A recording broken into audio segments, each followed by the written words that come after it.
చేసేస్తారండి. ఇలా జీఎస్టీ రూపంలో తగ్గించి ప్రజలకు సాయం చేయడం కూడా అది కూడా ఒక రకమైన సంక్షేమమే.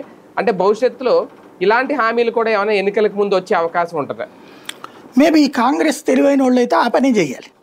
ఇప్పుడు కాంగ్రెస్ వాళ్ళు చేయాల్సింది, నాకు రాహుల్ గాంధీకి మరి ఆ సలహాదారులకు ఎంత డబ్బులు ఇస్తున్నాడో లేకపోతే ఎవడు పెడుతున్నాడో నాకు తెలియదు, కానీ నన్ను పెట్టుకుంటే ఎలాంటి హామీలు కావాలనేది నెలకి నాకు నన్ను పెట్టుకోమని చెప్పండి, నేను చెప్తా.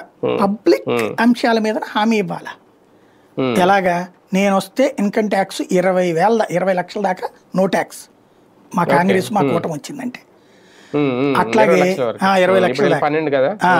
అట్లాగే జిఎస్టీ ఒకటే స్లాబ్ ఉంటుంది, అది 5% ఉంటుంది. దేశంలో ఇంకే స్లాబ్స్ ఉండవు, 5% ఉంటుంది. అధికారులు మిమ్మల్ని ఎవడో ఇబ్బంది పెట్టడం. పన్ను కట్టే వాళ్ళందరూ కాంగ్రెస్ కి ఓట్లేస్తారు, ప్రజలు కూడా వేస్తారు ఆటోమేటిక్ గా. ఇది ఎందుకు చెప్పరు వీళ్ళు? భయం. ఎందుకంటే అప్పుడు ఎడ్యుకేటెడ్ నంబరు. ఎందుకంటే ఎడ్యుకేటెడ్ పన్ను కట్టడానికి వ్యతిరేకం కాదు, అది గుర్తుపెట్టుకోవాలి. వ్యాపారస్తుడు పన్ను కట్టడానికి వ్యతిరేకం కాదు.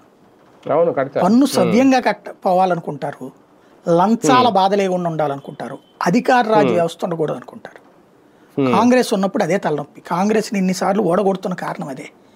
కాంగ్రెస్ ఉందంటే నేను ప్రత్యక్షంగా చూశాను, వ్యాపార సంస్థల్లో ₹1,00,000 వ్యాపారం చేస్తే 100 పక్కన 2 చుక్కలు ఎడతారు. 100 పక్కన అంటే ఎంత వ్యాపారం చేసినట్టు? 1000 పక్కన 2 చుక్కలు అంటే ₹1000 వ్యాపారం చేసినట్టు. ₹1,00,000 వ్యాపారాన్ని ₹1000 చూపెడుతున్నారు. అంటే 1% చూపెడుతున్నారు.